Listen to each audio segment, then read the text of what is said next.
Hello, good afternoon बच्चों हमने last period में lesson number 2 the living world यह लेसन पढ़ा था। और बच्चों आपको मैंने इस लेसन में जो ये डायग्राम है 2.1 various things in our environment है ना, ये डायग्राम में आपको मैंने living thing and non living thing की लिस्ट बनाने के लिए कहा था। उसके बाद में हमने पढ़ा कैरेक्टरिस्टिक्स ऑफ लिविंग थिंग, यानी सजीवों का लक्षण, सजीवों के क्या क्या लक्षण है। इसमें हमने देखा था कि जो लिविंग थिंग है, लिविंग थिंग यह किससे पहचाने जाती है। लिविंग थिंग में क्या होती है, सम सिमिलरिटीज होती है एंड सब कुछ डिफरेंसेस भी होते हैं, और कुछ फीचर्स जो लिविंग थिंग है उसमें क्या होते हैं, फीचर्स होते हैं, यानी विशेषताएं होती है लिविंग थिंग की। लेकिन नॉन लिविंग थिंग में फीचर्स बिल्कुल भी नहीं होते हैं। अब सबसे पहले कैरेक्टरिस्टिक्स ऑफ लिविंग थिंग, इसमें सबसे पहला पॉइंट है ग्रोथ। ग्रोथ के लिए हमने यहाँ पर एक पिक्चर देखा था कि बॉर्न बेबी है, बॉर्न बेबी से लेकर जब तक ह्यूमन या एनिमल्स, प्लांट्स, यह बॉर्न बेबी छोटा होता है तब से लेकर तो यह बड़ा होने तक, ओल्ड, यंग, एडल्ट होने तक इनमें क्या होती है, ग्रोथ होती है। क्या होती है, ग्रोथ होती है। और ग्रोथ होने के बाद में ये जो है ह्यूमन एंड एनिमल, इनमें कुछ सम पीरियड तक ही ग्रोथ होती है। लेकिन जो प्लांट्स होते हैं, प्लांट्स, उसमें जब तक प्लांट्स जीवित रहते हैं, लाइव रहते हैं, तब तक उनमें ग्रोथ होती है। इसके लिए कल हमने एक पॉट में प्लांट का एग्जाम्पल भी देखा था, 2.3 सेपलिंग इन अ पॉट। इसमें देखा था कि हमने छोटे प्लांट को थ्रेड से, धागे से बांधा था। जब उसमें ग्रोथ हुई 10-15 दिन में, तो वह जो थ्रेड था वो कैसा हो गया था, लूज हो गया था, है ना। ये डायग्राम हमने देखा था। इसमें हमने फिर 2.4 में ग्रोथ इन बनियान एंड कोकोनट ट्री, इसमें कैसे ग्रोथ होती है, ये banyan tree and coconut tree छोटा होता है, धीरे धीरे ये बड़ा हो जाता है। बनियान ट्री यह घना होता है ना, विड्थ होता है, मोटा, और कोकोनट ट्री यह लंबा होता है। उसमें आपको फिर आया था next point, food in necessary for growth. जिस तरह से एनिमल और ह्यूमन के लिए फूड नेसेसरी है जिंदा रहने के लिए, वैसे ही प्लांट के लिए भी है। लेकिन जो प्लांट होते हैं वह खुद का फूड खुद तैयार करते हैं। उसके लिए हमने यह डायग्राम देखा था 2.5 फोटोसिंथेसिस। इस डायग्राम में हमने देखा था कि जो छोटा प्लांट होता है यह सॉइल में होता है ना, छोटा प्लांट का होता है सॉइल में। तो जो प्लांट है वो ग्रोथ करने के लिए क्या करता है, सॉइल में से वाटर एंड न्यूट्रिएंट्स, यानी पानी और पोषक तत्व सॉइल में से लेता है। और जो सन है, सनलाइट से भी वह अपना फूड तैयार करता है उसकी लीव्स में, है ना। और जो एयर होती है, हवा, एयर में कि वह कार्बन डाइऑक्साइड लेता है, यानी sunlight, carbon dioxide, water and nutrients, इसके द्वारा वह अपना क्या करता है, फूड तैयार करता है। और जब वह ये सब तैयार करता है तब वह अपने बॉडी में से क्या बाहर निकालता है, ऑक्सीजन। और ऑक्सीजन हम लोगों के लिए, एनिमल एंड ह्यूमंस के लिए बहुत ही जरूरी है। और आपको मैंने बताया भी था कि जो लीव्स होती है, लीव्स का जो कलर होता है वो कैसा होता है, ग्रीन। और उसमें क्या होता है, क्लोरोफिल की वजह से ही लीव्स का कलर ग्रीन होता है। उसके बाद हमने देखा था 2.6 intake of food by animals, यानी एनिमल्स जो है वो खुद का, एनिमल्स में क्लोरोफिल नहीं होता है और यह खुद का फूड भी नहीं तैयार कर सकते हैं। उन्हें क्या करना पड़ता है, दूसरे प्राणियों पर डिपेंड रहना पड़ता है। जैसे हॉर्स, शीप एंड गोट्स, यह ग्रास खाते हैं ना। और इन प्राणियों को कौन खाता है, गोट, शीप और हॉर्स को लॉयन एंड टाइगर खाते हैं। उनकी हंटिंग करते हैं, उनको शिकार करते हैं और वह खाकर खुद का फूड, यानी खुद का पेट भरते हैं। यानी कैरेक्टरिस्टिक्स ऑफ लिविंग थिंग में जो फर्स्ट पॉइंट है ग्रोथ, यह मोस्ट इम्पोर्टेंट पॉइंट है। अब हम देखेंगे सेकेंड पॉइंट है कैरेक्टरिस्टिक्स ऑफ लिविंग थिंग का रिस्पिरेशन। यानी क्या होता है, श्वसन। फर्स्ट पॉइंट क्या बोला यहाँ पर, hold your hand in front of your nose और keep your hand on your chest. What do you feel? बच्चों यहाँ पे बोला है कि अपनी नाक के सामने में या फिर अपने चेस्ट पर हाथ रखना है और हम क्या फील करते हैं वो हमें बताना है। सेकेंड क्वेश्चन क्या बोला है कि if we observe a sleeping dog what movement of its belly do we see. यानी जो स्लीपिंग डॉग है, सोया हुआ डॉग है, उस डॉगी के बेली में यानी पेट में जो मूवमेंट होती है वो किस तरह की होती है वो हमें देखनी है। अब आगे क्या लिखा है हम देखेंगे। Living things need oxygen in order to live. अब जब लिविंग थिंग है, हम सबको पता है कि हमें जिंदा रहना है, तो जिंदा रहने के लिए, जीवित रहने के लिए ऑक्सीजन की बहुत आवश्यकता हमको होती है। ऑक्सीजन की हम लोगों को बहुत नीड होती है। Inhaling oxygen and exhaling the carbon dioxide formed in the body due to the use of oxygen is called respiration. Respiration यानी श्वसन किसे कहते हैं? तो इनहेलिंग ऑक्सीजन यानी जब हम ऑक्सीजन अंदर लेते हैं and exhaling the carbon dioxide बाहर छोड़ते हैं in the body due to the use of oxygen. और जब हम लोगों को पता है हमारे जिंदा रहने के लिए, हमें जीवित रहने के लिए ऑक्सीजन की आवश्यकता होती है ना, हम उसका यूज करते हैं। और तो this is called a respiration. यानी क्या हो जाएगा इसका मतलब? रिस्पिरेशन यानी क्या होता है कि ऑक्सीजन शरीर में लेना और उसका उपयोग करना, उसका यूज करना। जब हम ऑक्सीजन गैस का यूज करते हैं उस समय हमारे बॉडी में से कार्बन डाइऑक्साइड बाहर निकालते हैं, तो उसे ही क्या कहते हैं? This is called a respiration. Inhaling oxygen and exhaling the carbon dioxide formed in the body due to the use of oxygen is called respiration. यह पॉइंट आपको लर्न करना है बच्चों, रिस्पिरेशन किसे कहते हैं। उसके आगे बोला है कि animals such as fish, snake, mouse etc extra have specific organs for respiration. जिस तरह से ह्यूमन अपने नोज, अपने नाक के द्वारा रिस्पिरेशन यानी श्वसन करता है, उसी तरह एनिमल्स में भी जैसे फिश, स्नेक, माउस, इनमें भी एक स्पेसिफिक ऑर्गन्स होते हैं। उसके द्वारा, स्पेसिफिक ऑर्गन्स के द्वारा ही ये लोग क्या करते हैं? अपना श्वसन, रिस्पिरेशन करते हैं। On the other hand plants respire by means of microscopic pores on their stem and leaves. हाँ, और जो एनिमल से एंड ह्यूमन से, यह अपने स्पेसिफिक, ह्यूमंस जो है वो अपने नोज के द्वारा और एनिमल्स है वो अपने स्पेसिफिक ऑर्गन्स के द्वारा रिस्पिरेशन करते हैं। लेकिन जो प्लांट्स होते हैं, इन प्लांट्स होते हैं वो अपने स्टीम एंड लीव्स, उनके जो लीव्स होते हैं, स्टीम होते हैं, उसमें माइक्रोस्कोपिक पोरस यानी छोटे छोटे सूक्ष्म छिद्र होते हैं, माइक्रोस्कोपिक पोरस होते हैं, उसके द्वारा प्लांट्स श्वसन का काम करते हैं, रिस्पिरेशन का काम करते हैं। बच्चों देखो यहाँ पर आपको एक पिक्चर दिख रहा है, यहाँ पर लीफ ऑफ अ प्लांट है ना, यहाँ पर पत्ती, लीफ का पिक्चर दिख रहा है। और देखो लीफ पे ऐसे लाइंस दिख रही है यहाँ पे, ये लाइंस में ही होते हैं माइक्रोस्कोपिक पोरस। इसके द्वारा ही जो प्लांट्स है वह श्वसन यानी वो रिस्पिरेशन का काम करते हैं। उसके बाद देखो ये हमको फिश का पिक्चर दिख रहा है। फिश के यहाँ पर देखो गिल्स दिख रहा है, लिखा हुआ है यहाँ पे गिल्स। तो जो फिश है वो किसके द्वारा रिस्पिरेशन करती है? उनके गिल्स यानी जिसको हम बोलते हैं हिंदी में गलफड़ों के द्वारा फिश रिस्पिरेशन का काम करती है। और ह्यूमन तो नोज के द्वारा करता है। जो 2.7 है respiration in living thing, living thing किस किस के द्वारा रिस्पिरेशन करते हैं वो बताया गया। तो बच्चों जो कैरेक्टरिस्टिक्स ऑफ लिविंग थिंग है उसमें सेकेंड पॉइंट क्या है? रिस्पिरेशन। फर्स्ट पॉइंट क्या था? ग्रोथ। सेकेंड पॉइंट है रिस्पिरेशन। बच्चों अब यहाँ पर कैन यू रिकॉल, हाँ यानी हमें कहा गया है कि हमें रिकॉल करना है यानी याद करना है।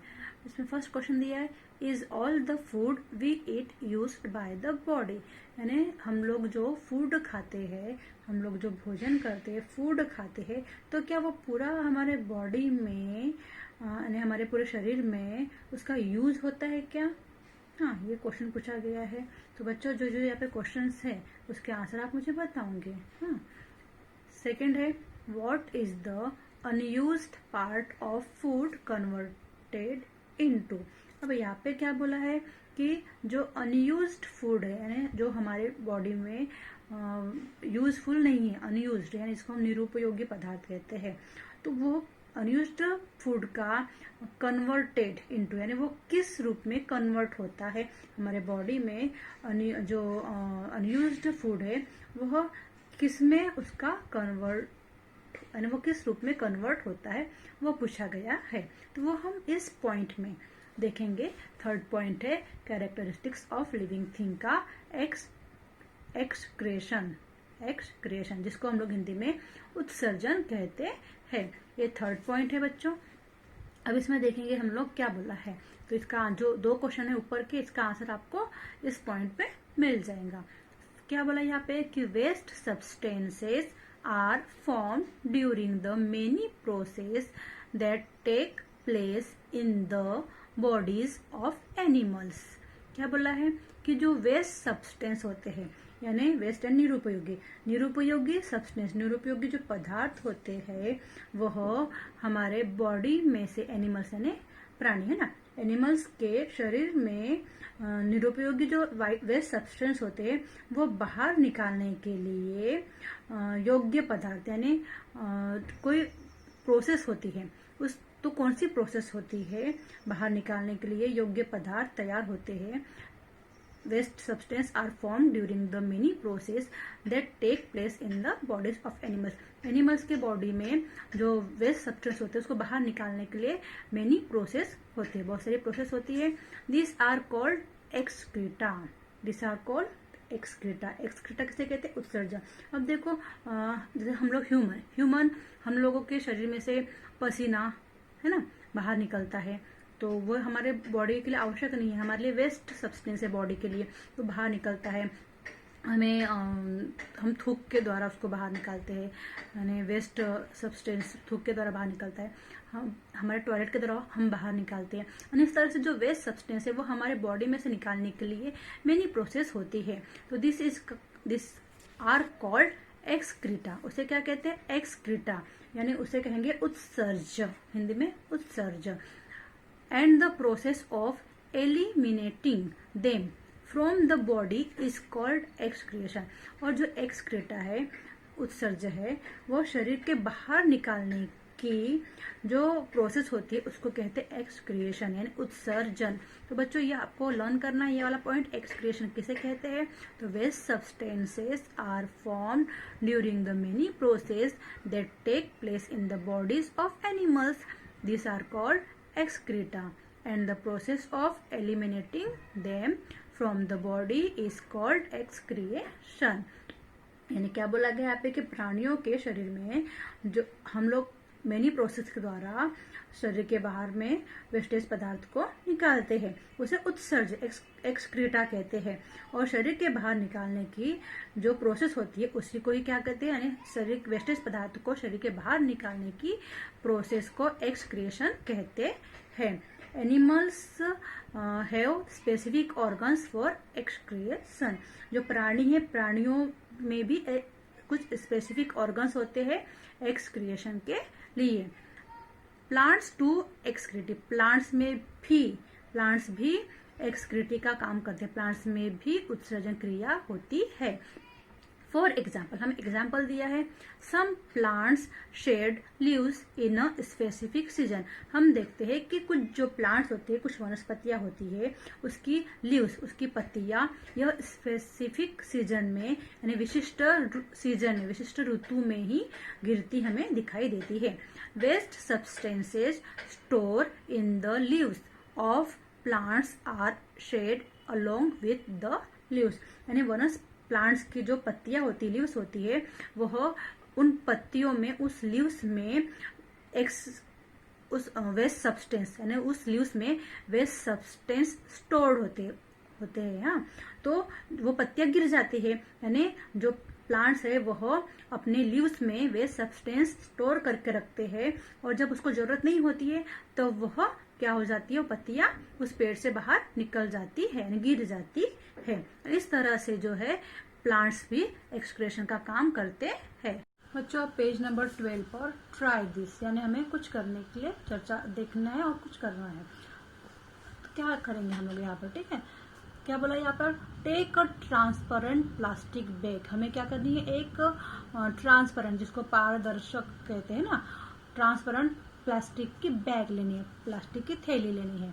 Tie it over a leaf of a plant as show in the picture. देखो पिक्चर में जैसे दिखाया है, ये जो लड़की है, लड़की ने ट्रांसपेरेंट एक प्लास्टिक की बैग ली है, और जो ये प्लांट है, इस प्लांट की एक लीव है, उस लीव पर वह क्या कर रही है, उस प्लास्टिक की बैग से उस लीव को ढक रही है, यानी पूरी तरह से उसको क्या कर रही है, थ्रेड से उसको ली, उसको पूरा पैक कर दी उसने लीव्स को प्लास्टिक की बैग से।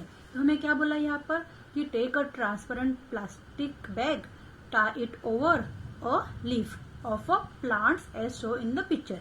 पिक्चर में जैसे दिखाया गया वैसा हमें प्लांट की लीव को प्लास्टिक के बैग से क्या करना है, हमें उसको बांधना है ना, थ्रेड से बांधना है। फिर क्या बोला है, observe it after 6 to 7 hours. फिर 6 से 7 घंटे में हमें उस लीव्स को देखना है, ऑब्जर्व करना है। वॉट डू यू सी, हमें क्या दिखाई देगा। Droplets of water collect on the inside of the bag.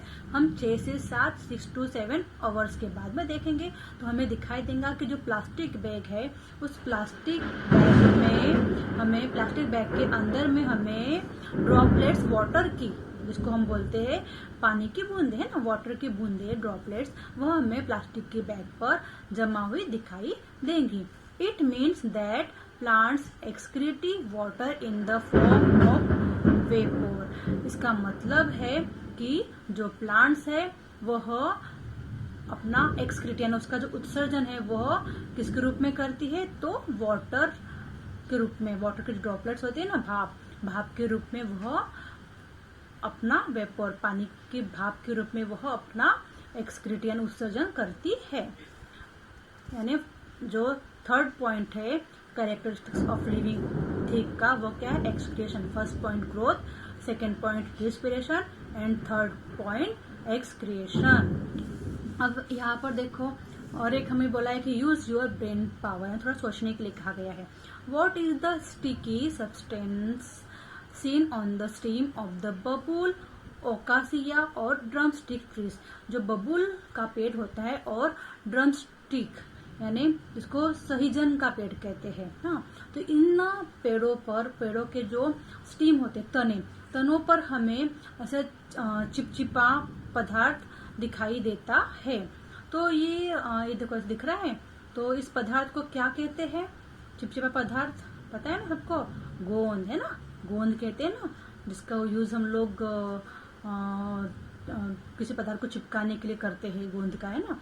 तो ये जो पदार्थ है यह वेस्टेज सब्सटेंस है प्लांट्स का, लेकिन हम लोगों के लिए यूजफुल है। बच्चों हम लोगों के लिए यह यूजफुल है। देखो यहाँ पर डायग्राम भी दिया है, यहाँ पर ये लड़की का है ना, और यहाँ पे दिया है 2.9 expression on the leaves of a plant, है ना। यहाँ पर पानी की बूंदे हमें दिखाई देती है। अब हम लोग देखेंगे बच्चों यहाँ पर next point, characteristics of living thing का नेक्स्ट पॉइंट कौन सा, फोर्थ। फर्स्ट हो गया ग्रोथ, सेकेंड हो गया रिस्पिरेशन, थर्ड हो गया एक्सक्रिएशन।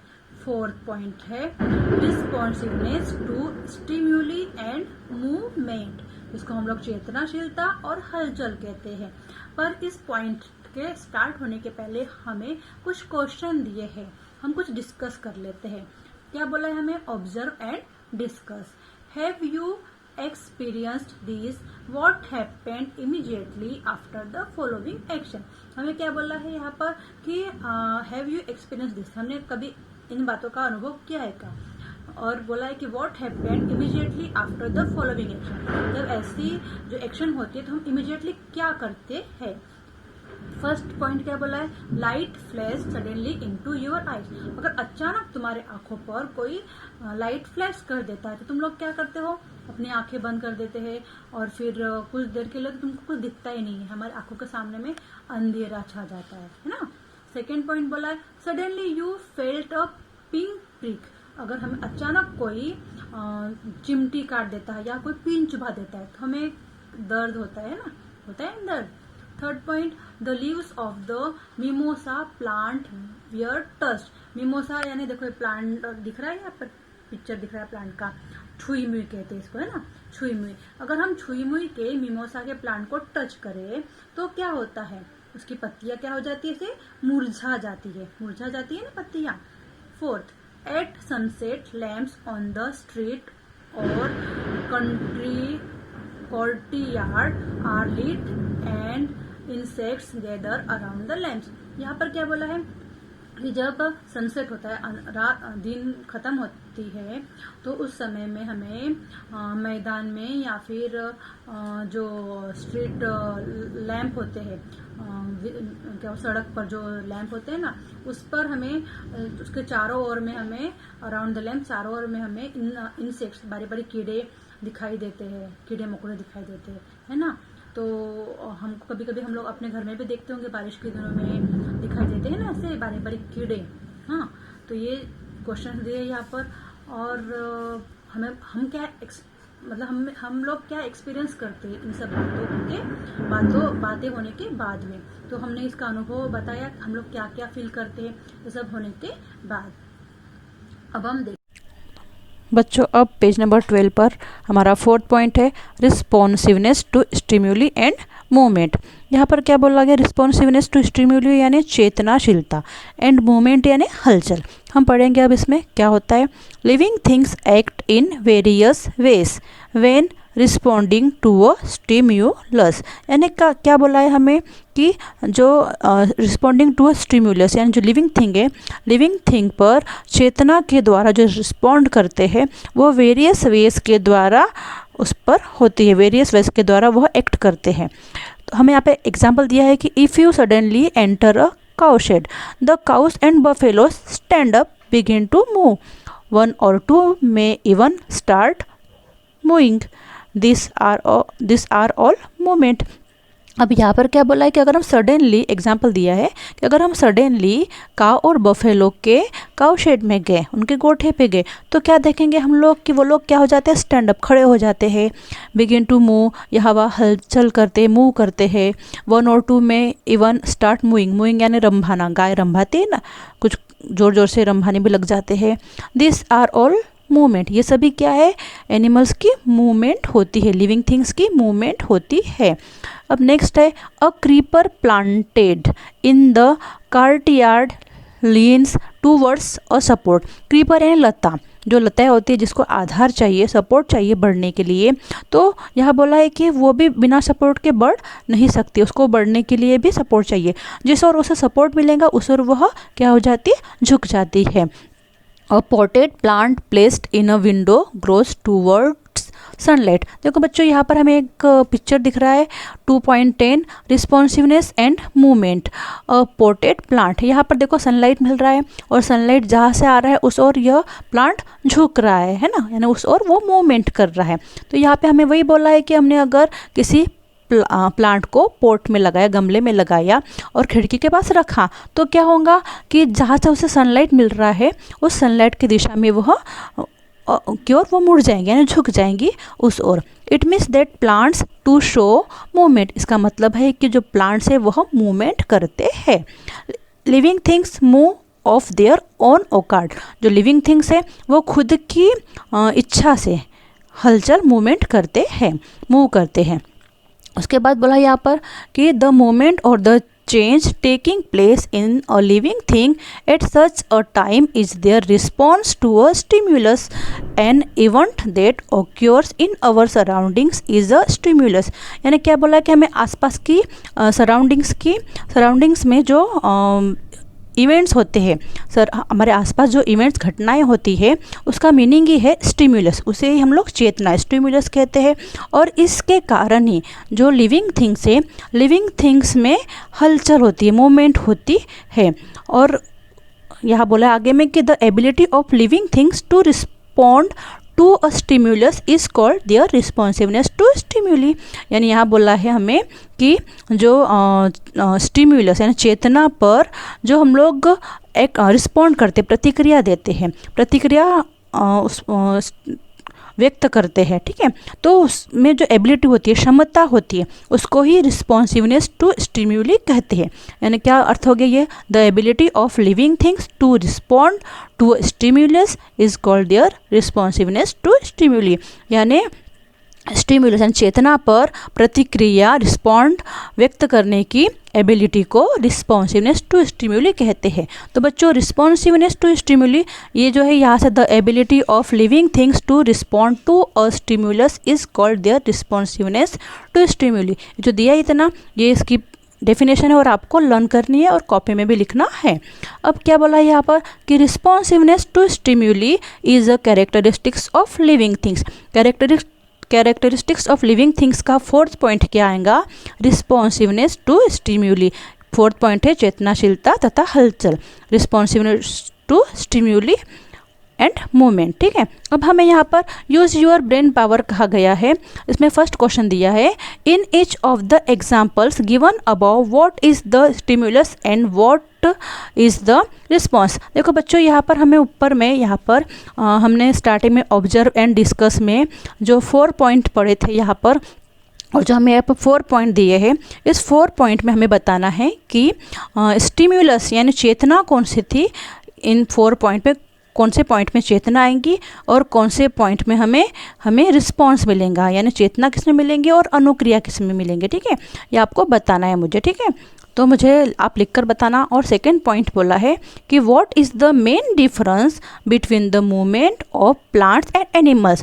हमें डिफरेंस बताना है कि प्लांट्स में मूवमेंट, प्लांट्स किस तरह से मूवमेंट करते हैं एंड एनिमल्स किस तरह से मूवमेंट करते हैं, यानी प्लांट्स की मूवमेंट एंड एनिमल्स की मूवमेंट, इन दोनों में हमें डिफरेंस बताना है। तो बच्चों आप ये दोनों क्वेश्चन के आंसर सॉल्व करके मुझे भेज सकते हो। ओके बच्चों, गुड डे।